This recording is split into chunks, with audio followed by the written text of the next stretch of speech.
Hi, Dr. Jeremiah here from Consultant Naturopath. I just wanted to share something that I was reminded of recently, and I've seen it several times. I work a lot with pediatrics in my practice, and something that we often don't think is that big of an intervention that actually can have some big consequences is getting braces on people's teeth. Um, I had a patient recently who I've been working with for a while for issues around ADHD and PTSD for some early childhood trauma, and they were doing really great. We've dialed them in, gotten a lot of things going in a really good direction. The parents are pleased, the teachers are pleased. And then all of a sudden he just snapped back and was doing terrible. And just over so I start picking, I'm like, what's going on? What changed? Nothing. And then the mom's like, well, he did get braces put on. And I've seen this several times when kids get braces, something about starting to move the bones in the jaw can have really big consequences neurologically.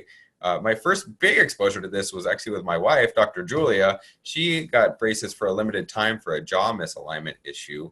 And every time she got the braces tightened, it was like she wasn't there anymore. It was like she couldn't think clearly. She was just kind of in this, I don't know, just absent. Like she just, I don't feel right, just felt in kind of a stupor.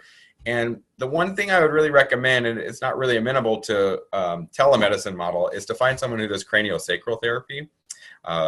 We have several good practitioners we know in our area, and they're almost anywhere in the country now. It's become very popular, and that made a huge difference for her to the point where every time she would go in to get tightened, we'd have scheduled a craniosacral appointment right after, because if she didn't do it or waited a day or two, it was like she couldn't even think clearly. And so you think about these teenage kids, they're not always the most cognizant of their emotional or mental mindsets. And so I've just gone as a go-to now. If someone's doing braces, they need to go to craniosacral therapy, and it really seems to help the other bones in the head and the alignment of of that system be able to balance out when you're putting such forces on the jawbone and the teeth.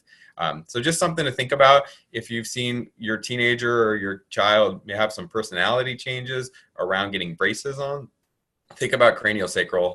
We have some other interventions too that are more amenable to distance modeling that can help as well too. But yeah, just as a reminder, that can be a big trauma on the body. And I've recommended this patient go get craniosacral. So I'm mostly convinced that that's going to make a big difference and get this person back on the right track. But we'll see. But I've seen it happen at least 4 times in my practice with kids with braces, having some interesting mental, emotional, neurological effects with those. So they're not just as benign as we might think. So just a little heads up on that one. Take care.